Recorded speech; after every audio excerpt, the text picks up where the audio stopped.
welcome to Conversations from the World of Allergy, a podcast produced by the American Academy of Allergy, Asthma, and Immunology. I am your host, Rebecca Sapp. I am a board-certified allergist and immunologist and a fellowship director who always enjoys learning more about the exciting field of allergy immunology. Our podcast series will use interviews with thought leaders from the world of allergy and immunology to keep you up to date on new developments and to review core topics. Today, we'll be discussing food allergy, focusing on ways we can advocate for our patients and help them create community around a diagnosis that can be scary and difficult to navigate. We are pleased to welcome Dr. Michael Pistiner. Dr. Pistiner is the Director of Food Allergy Advocacy, Education, and Prevention for the Mass General for Children Food Allergy Center. He specializes in food allergy prevention and management in infants and toddlers, with a focus on early introduction strategies and the development of clinician support tools. He has worked on food allergy and advocacy with the American Academy of Pediatrics, the Quad AI, and in Massachusetts public schools. He is the author of Everyday Cool with Food Allergies and the co-founder of allergyhome.org. He also created an incredible buddies program for kids with food allergy that I'm excited to have him share with you. Dr. Pistiner, thank you for taking the time to join us today. Thank you for having me. I really like to get to know our guests a little bit better. As we start, can you tell us a little bit about yourself and include something you like to do outside of medicine? Yeah, so I'm Mike Pistiner. I am a pediatric allergist. I have been really engaged in food allergy ever since my son Scott was diagnosed with his food allergy. I have really enjoyed outdoors activities with my family and hiking, and we are lucky enough to be pretty close to New Hampshire, Vermont, and get out as much as we can. This is a great time of year to be out hiking. What got you interested in allergy immunology in the beginning? All right, so I am PEDS trained, and so the very first week I was on nights, and there was a baby who wound up having listeria meningitis, and it turned out that baby I followed in my continuity clinic, and he wound up having Nemo mutation. And with that came a love of primary immunodeficiency. And I wound up doing my fellowship at Children's Hospital Boston. And then when I was a second-year fellow was when my son Scott had his first allergic reaction. And it took me and my family probably about 2 months to get comfortable with managing a kid with food allergy. But I already thought I was doing a pretty decent job with my families that I was taking care of. And it made me realize that, wow, there is just so much work that we could be doing to support families, especially at the time of new diagnosis. And then I started being the dad of a kid with food allergies when I would drop them off at preschool, at elementary school, drop off parties, drop off play dates. And I screwed up so many times that I was like, wow, if families are seeing that a pediatric allergist is making these mistakes and feeling like I dropped the ball, then wouldn't that be nice to be able to support them and share that with them to make this feel a little better? Yeah, absolutely. And food allergy has changed so much since you started out. When you were training in pediatrics, what was the advice you gave to families then? So it is totally bonkers how things have moved so quickly. So when I was a pediatric resident, that was when the recommendations were to delay the introduction of highly allergenic foods to kids at risk. So the recommendations back then were delay milk until after 1, eggs until after 2, peanuts, tree nuts, fish, shellfish until like after 3. And so my son was born around that time, and me being a really wound up anal guy followed the guidelines to a T, not only with my own child, but all the kids that I was taking care of when I was a pediatric resident. And so in my son's case, we continued to eat all the foods around him, but did not feed him these foods. And the first time we fed Scott walnut, he happened to be like 3.5, but it was after we were avoiding all this time, but we were actually eating all these foods around them because we love the foods. And so then he had his allergic reaction. And I do think that if we were following what we know now, this probably wouldn't have happened. And so it's very interesting to have that perspective and this change. And it's great that now we're all onto this, and it's actually like anecdotally and then also from the research, it's really impactful, and it's really amazing to be able to prevent food allergies before they start. Absolutely. That's really the goal.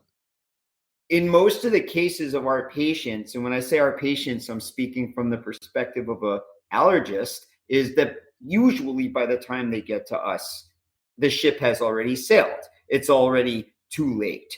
That really primary care, clinicians, and even others like WIC staff and lactation consultants essentially are going to be having these conversations about feeding before the child ever is going to show up in the clinic of an allergist.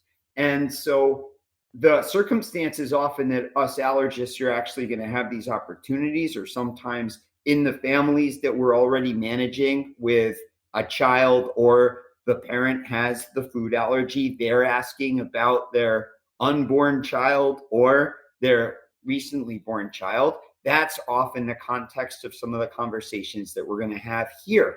And in most of these cases, these are the kids that don't have significant risk factors. And so in thinking about what is considered significant risk factor, severe eczema and or egg allergy, as per the NIAID addendum guidelines, that is considered a significant risk factor. But things like family history are actually not, and not a reason to necessarily screen or go to an allergist prior to early introduction.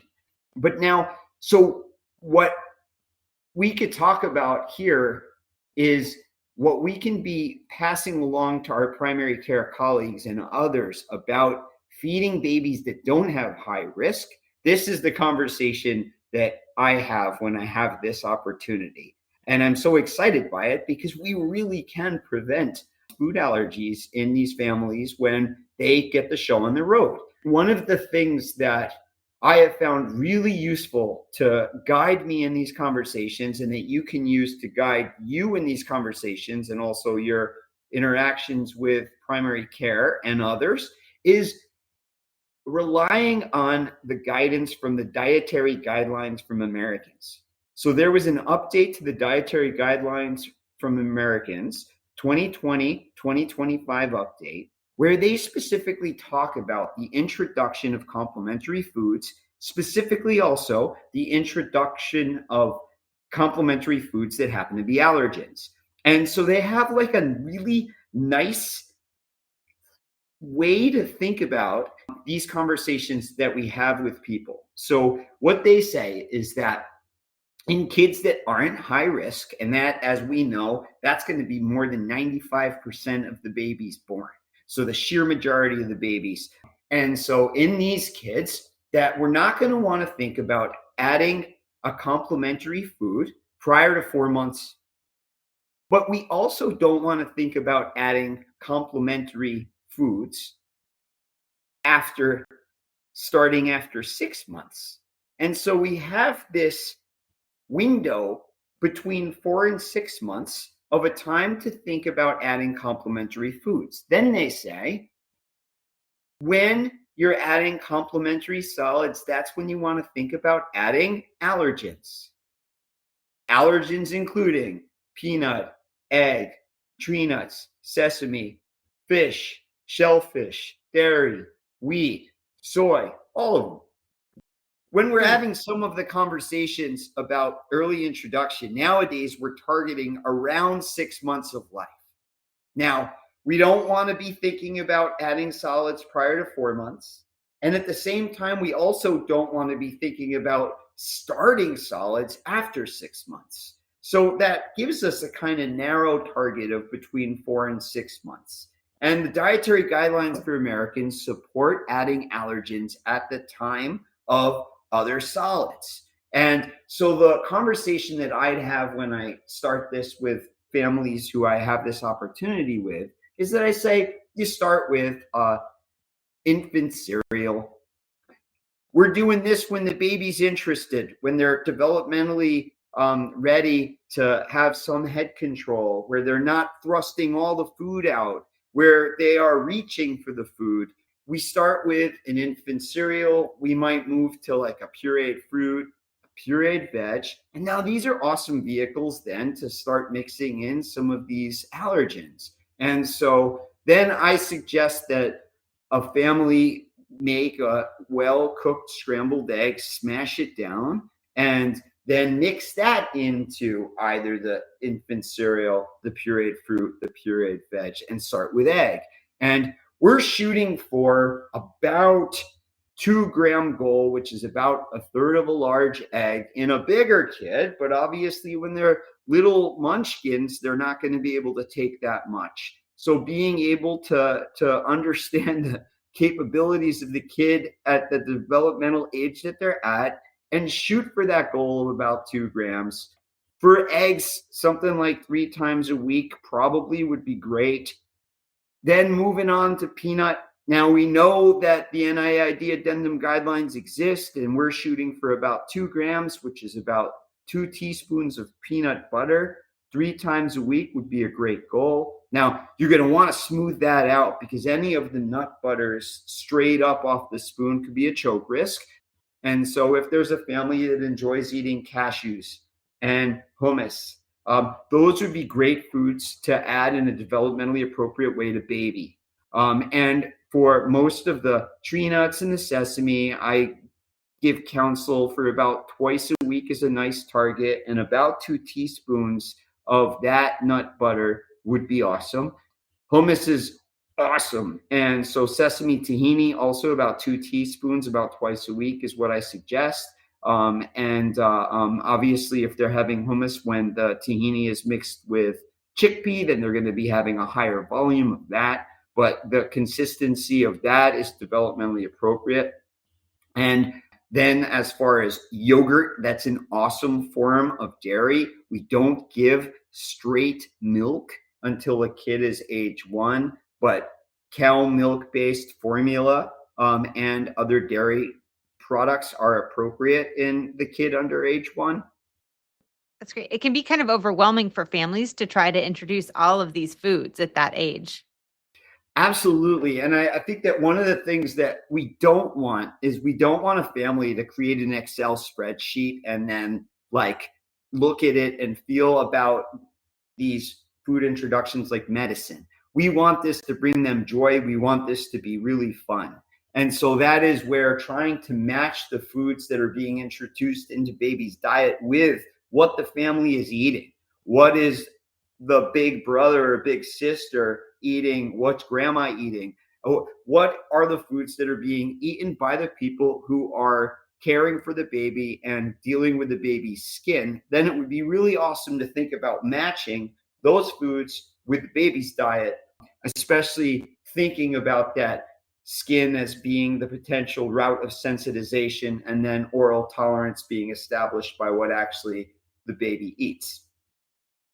I find it's often the families that have had a big reaction to one food that then, especially young, then it's hard to convince them sometimes that they can introduce all these other foods. And it's so important to introduce all these other foods because it's really scary to them.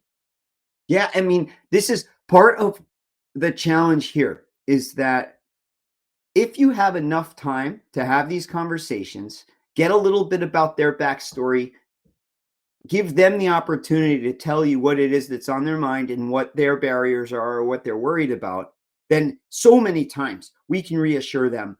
Now, it's going to take us understanding the data. It's going to be us then being able to then say it in lay terms that the person in front of you can understand. Now, the problem here is that takes time, right? And so, and by the time these families make it to us allergists, the ship has sailed. Oftentimes they are much older. If our access is 3 months, 4 months wait time, that kid is driving by the time they're adding new foods, right?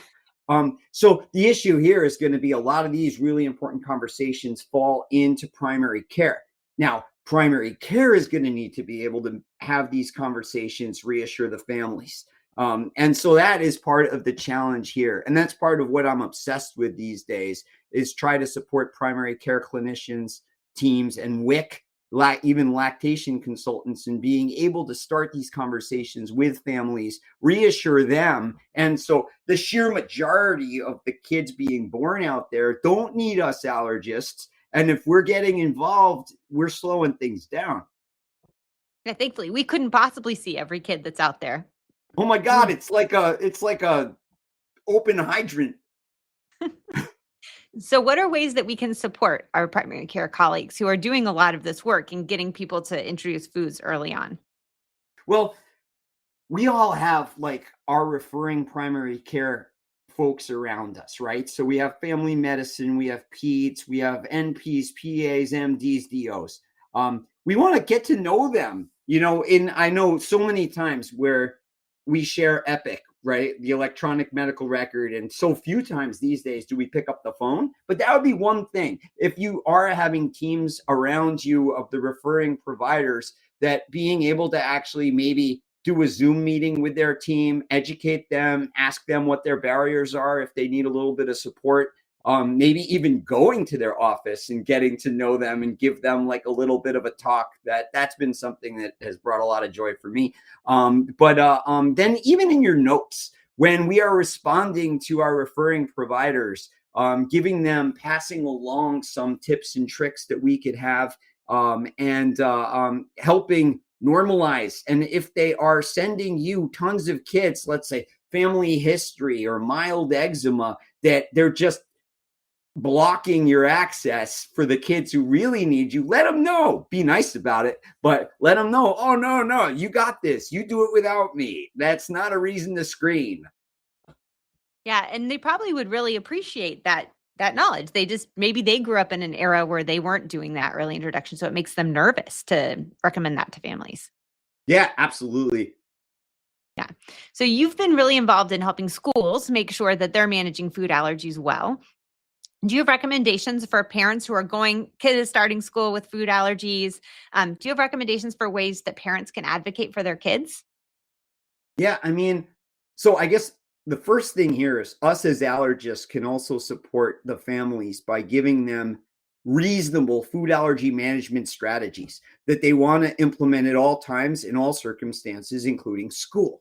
And so this is where being able to help families work with us and then collaborate with school health, I think is so key. So if families are open and collaborate with their primary care, with their allergy teams, and with school health, then there's going to be very feasible, reasonable management and support for their student. Some of the ways that we do that are with paperwork, us filling out emergency anaphylaxis allergy action plans, us filling out paperwork in a timely fashion. I know my inbox in the last 2 days, I've had like 25 letters that need my co-signature for school. So these are going to be ways that we can help support the families, then collaborate and work with their schools and be the liaisons with us and primary care. You were involved in the work group that was put together by FAIR to make recommendations for food allergy management in schools, which has been endorsed by many groups, including the Quad AI and actually the National Association of School Nurses. These were released last year, and we'll link to them in the show notes. Can you tell us about the work group and what the goals of these recommendations was? Back in 2013, the CDC released the voluntary guidelines for the management of food allergy in school. Now, since then, a lot has changed. Those guidelines are like really helpful and can be used for any school nationally to help create policy and to help them with protocols. Now, as I was mentioning, a lot has changed since 2013. And with the political environment also, the CDC has not wanted to own guidelines. But there is this very real recognition that there needs to be an update. Hence, the FAM's recommendations. And so CDC then partnered with the American Academy of Pediatrics, who then collaborated together to then enlist FAIR to then put together a work group to release these recommendations. Careful not to call them guidelines, but what it does is it updates those CDC voluntary guidelines from 2013, and they put together this group of multidisciplinary experts in food allergy, with representation from the American Academy of Pediatrics Section on Allergy Immunology, Council on School Health, also representation of National Association of School Nurses, and many others. All right, so these FAM's recommendations can essentially be seen as an update to the recommendations from 2013. What's cool about them is that you can apply them to the elementary setting, middle school setting, high school setting. You can apply them to K through 8th. You can apply them to a school that has a school nurse, a school that doesn't have a school nurse. And so the language is meant to be flexible, and it meant to be able to be tailored to the student population and also the resources available to the school. And the hope is that it gives reasonable background information, data, so this way reasonable accommodations can be made. It's nice that we have this update now. So they were released in 2024, and now they've been around. And the American Academy of Pediatrics actually has some mini grants about how to implement. It'll be very interesting to see some of the work that came out of that and some of the data. That's great. And so this is really more for schools on how to serve kids well, or for parents on how to advocate for their kids, or both? The primary target is for administrators and schools, but it is meant to be used by anyone else, including parents. And so what's cool about this is that it helps parents know what a reasonable ask is. It also helps allergists and primary care clinicians who may be filling out paperwork and assisting with 504s. It also gives some guardrails for what has been proven to be effective in what we support, and then how we then communicate back to the families. So I have and been sharing some of this with some of the families that I care for. And then this also can be really helpful if there are schools that want to update their policy. Things that are a little different in this than the old version of the CDC guidelines, and then also different, at least from us here in Massachusetts. There is a very expanded area about how school nutrition services can provide additional support. So that's something that does go beyond what was in the 2013 edition. And I think that any school nutrition services, it's worth looking at to see which elements of that they may want to try to implement.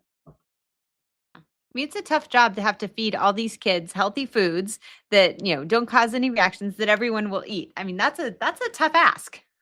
Oh man, it's actually like the management of food allergy in school. And then think about this, is that when you're thinking about it in the entire school building, there's so many children with and without food allergies. There's so many grown-ups, there's volunteers, there's teachers, there's custodians, there's school bus drivers. So there's even third-party vendors that school health doesn't necessarily have direct communication with. So it is just a crazy moving target, and it's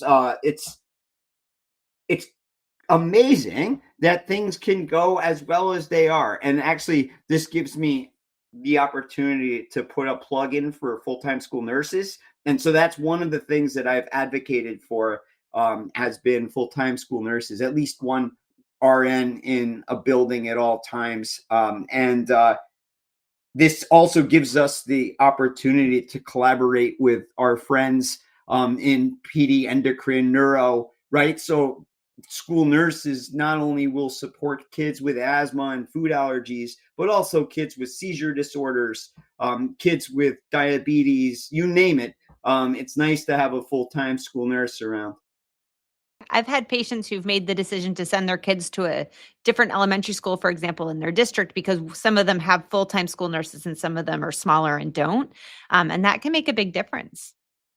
Yeah, and especially what I was getting at before with like so many kids in the building and so many things to coordinate, the school nurses really have this opportunity to be able to train, to be able to update policies and protocols, to be able to also be the emergency responders for if someone does have first time allergic reaction. And as much as there are opportunities and in almost all states the school nurse can train unlicensed assistive personnel to treat a kid who's experiencing anaphylaxis. No one's better at recognizing anaphylaxis than a school nurse or being able to manage it, and that school nurse needs to train people to be able to recognize it. So it really is like it's very different in a school with a school nurse versus a school without. Absolutely. So we're in the fall season, which is includes back to school, Halloween, the holiday season, all of which can be really difficult for families to negotiate when there's food allergies. What advice do you give to families, or do you talk to families about to help these kind of all these occasions be really special, but without being so stressful? Yeah, I mean, one of the things that, as a dad of a kid with food allergy, and then also as a pediatric allergist who works with lots of families, I think that de-emphasizing the food and emphasizing the social aspect and the fun. And so being able to try to get a family and get a kid really focused on participating in the actual activity, and not thinking about the food, that takes a lot of the pressure off. And so that is where, with Halloween, although trick or treating, the acquisition of candy is usually the primary focus and goal, then that's where we do have the opportunity to shift the way a kid thinks about it just a little bit. And so, personally, in our case, we would collect his candy. And so he went and he actually trick or treated and he would collect the candy, but he wouldn't eat the candy. He would trade it in and then we would give him cash. And so every family is going to come up with their own approach, right? And the focus on participation in the activities and the fun then can become a much easier thing when you don't have to think about label reading in real time in the dark with costume and makeup on, when a kid might be off with their friends by themselves, where the focus is this is the first time my middle schooler is like around the neighborhood by themselves at night. This is like bonkers and great. Then not thinking about eating it at the moment is going to be probably an awesome like way to make it a lot easier to be able to continue to maintain the pillars of food allergy management. I think that's definitely fair. I think at least in my neighborhood, there's also more awareness. And so I think people give out things other than just candy, which has been nice to see too. And that's super cool. And I think that setting expectations, right? So like this goes beyond Halloween, but really to like any party, play date, holiday meal, Thanksgiving. If going in with the expectation that it's sometimes challenging for other people to understand how to serve and prepare food for somebody with food allergy, and going in with the expectation that you're going to bring your own food, make sure that that's safe and that works out, and then you could be pleasantly surprised when you could participate in the food, that perhaps your neighborhood Halloween neighbors are giving out, or at the party or at the holiday event. And so that way, a kid isn't really sad or crushed if they can't eat the turkey because it was stuffed with walnut stuffing. But then this way, if grandma happens to bring the plain turkey, then that's good. We're good to go. And then you could be pleasantly surprised if then other food can be eaten because it's been safely handled. Absolutely. So you've created an amazing food allergy buddies program, which I've actually gotten to go to. And it has this great feel of creating community around kids with food allergy. Can you tell us about kind of how you started this program and how it works? Yeah, so we are now in our 6th year, and it is a community mentorship program where we have high school kids who are the mentors, and they're essentially like camp counselors. And then we have middle schoolers are the mentors in training. They're called the middles. And then we have our elementary participants, K through 5th. The way we group our teams, we have about 5 to 8 elementary age kids, sometimes 2 middle schoolers, and about 3 high school kids. And we try to keep those teams together for at least a year. We have 4 in person events. We obviously talk about food allergy management strategies, but we try to make that part of the bigger focus, which is getting together, having fun, and celebrating the kids' activities and celebrating the kids' strengths and trying to get them to know each other and getting to see that they're not the only kid in the world with a food allergy. It's really fun to see the teams together and how the littles look up to the bigs. And it's so hard sometimes to keep high schoolers engaged. And you've managed to keep these high schoolers like really engaged with their little counterparts. How do you manage that? How do you do that? Keep All those right, kids so then engaged? the part of it is that there's a little something for everyone. And so for the high schoolers, so back in the very beginning of all of this, my son actually was in the first wave of the bigs. And part of what he was not interested in was getting together with other big kids with a food allergy. But he was super interested in taking care of a little kid with food allergy because he thought, this is no sweat. I don't need extra support, but I might be able to support somebody else. And then I've met so many kids who just wanted to hang out with another high schooler with food allergy. So what you get here is a little something for everyone. And so what's neat is that we also have the parents of the elementary kids stick around. I mean, one of the reasons is practical because can you imagine 75 kids with food allergies and all the parents leave? That would just be bonkers. So right now we have the parents who stick around, but the parents get to see high school kids who are killing it. And that's a wonderful thing. The parents of the elementary kids get to hang out with the parents of the middle schoolers because they're not allowed to leave either. And they get to see that things are okay when the elementary kid goes to middle school. The elementary kids get to see a big kid who's a role model. The elementary kids get to hang out with other elementary kids. So it's kind of a neat thing. And then we also are like inadvertently, accidentally creating the best babysitter matches in America, right? Like, can you imagine the elementary parents with the babysitter acquisition?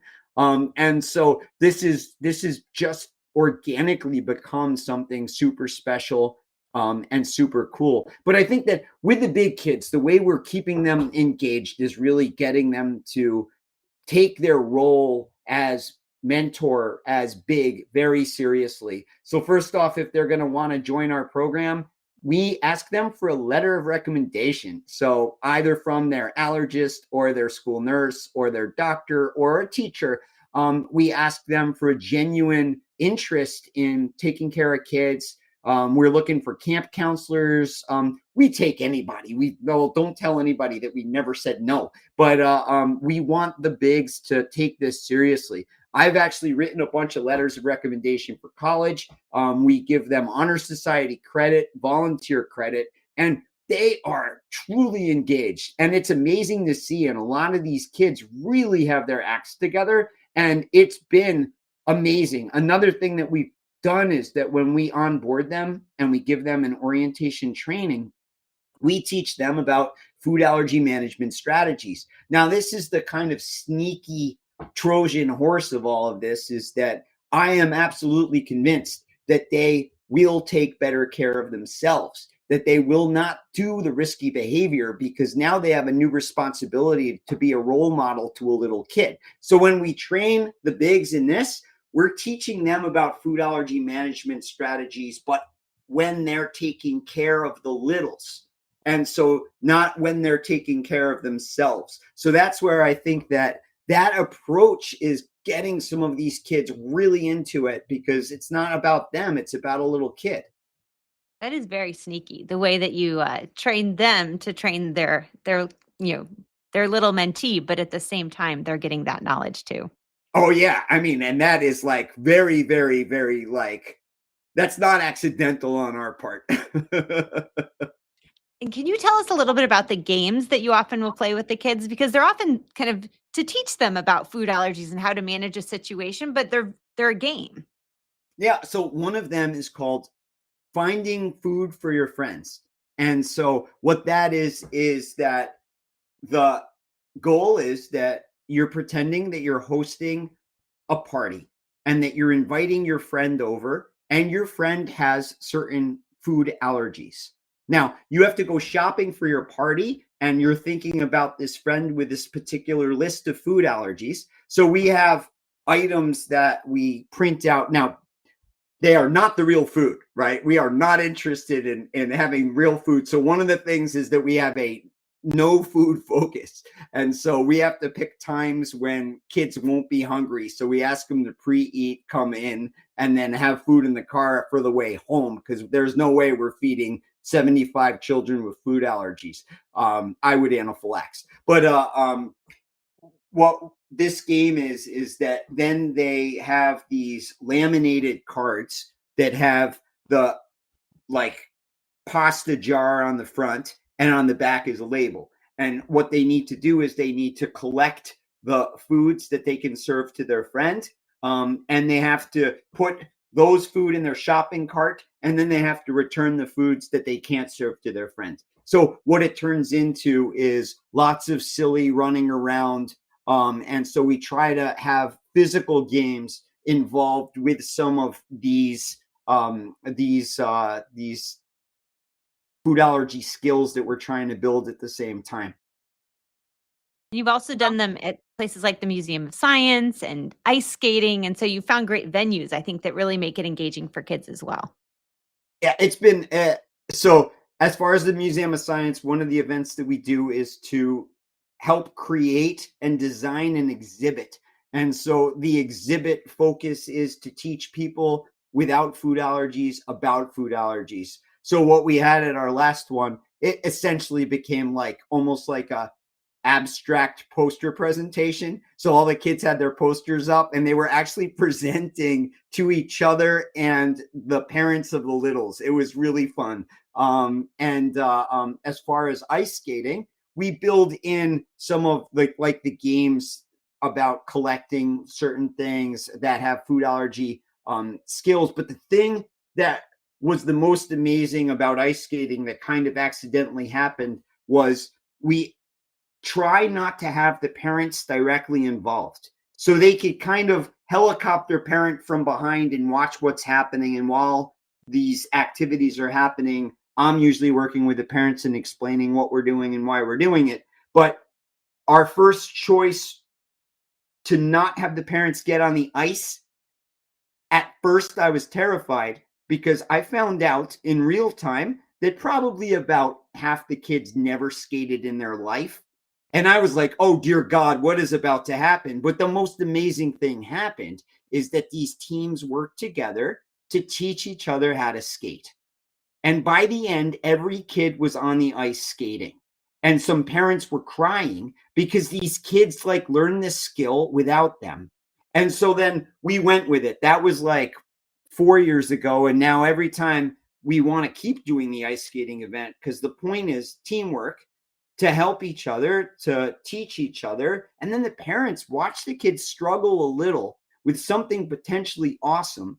And then in the end, they win. So that's kind of been some of the stuff that we try to do and some of the points and lessons that we try to teach. No, I think it's a great program. It would be great. I'm sure other people are doing similar programs. It'd be great to institute it all over so we can really connect big kids and little kids with food allergies so they can be community for each other. So you've been really involved in advocacy throughout your career. How did you start getting involved in advocacy? As I was mentioning, back when my son had his first allergic reaction, he was in preschool, and I started working with his preschool. They actually invited me to talk to them and to train, and then I started getting really involved in preschool food allergy education, and then I started getting very involved in K through 12 food allergy education, and then started working with the Department of Public Health School Health Service Unit, training schools when they needed it, and then helping the DPH when they needed it. And then I started trying to advocate for some tweaks and regulations. And then also around the same time, when I was a fellow, I started getting involved in restaurant legislation and worked with the DPH in Massachusetts once we actually were able to pass the first bill about food allergy awareness in restaurants. Amazing. What advice would you give to someone who's kind of in training or just starting out and really wants to get involved in advocacy? All right. Yeah. I mean, so as far as advocacy goes, you can help support your patients at the local level. And so, in the case of food allergy, just by supporting them with their local school, with working with whatever community setting they're in, that's advocacy in itself. But then you also then would be able to be an advocate for the schools, not necessarily the schools of your individual patients, but then the schools around your area. And then you could go beyond that to the state and then at the national, the federal level. Now, I'm only using the example of food allergy, but imagine that you get all fired up about asthma. You get all fired. I don't know if anybody gets fired up about chronic spontaneous urticaria, but whatever it is that you really have an opportunity to advocate for your patients at whatever level, local, state, national. One thing that I've found as I've watched my kids and their friends apply to college is that colleges have very different food allergy policies depending on where you are. There's no standardization there. Do you know of any kind of work in the college level? Yeah, so there are a lot of people working at that level. Many of the allergy nonprofits have resources and have people who can help with some of the figuring out what colleges offer, what policies, and working with the school nutrition services of the universities that the kids are going to be going to. That's yet another factor that our food allergy patients have to take into consideration when they're looking at colleges. So, Yeah. yeah. Anything else that you would want to pass on advice to people who are introducing programs for food allergies to kids or working with food allergy patients? Collaborate. So think about all the people. I think the thing that's given me the most fun is like, so this is so exciting and I'm so happy to have this opportunity. And so us allergists do a lot of preaching to the choir, right? So that's where in the quad AI, in the college, we are interacting and teaching each other. But I think that the place where we can have the biggest impact is when we are now interacting with folks who aren't so used to the things that we're all thinking about. So working with primary care clinicians, amazing impact, right? Working with school nurses, amazing impact. Working with community educators, working with nonprofits. This is where we can extend our reach for advocating and supporting our families well beyond our clinic walls. And so getting out of preaching to the choir and then teaching and supporting all the folks beyond allergy, I think is where our impact is humongous. I think that's a great place to end. Thank you so much. Thanks for having me. We hope you enjoyed listening to today's episode. As a reminder, this podcast is not intended to provide any individual medical advice to our listeners. We do hope that our conversations provide evidence-based information. Any questions pertaining to one's own health should always be discussed with their personal physician.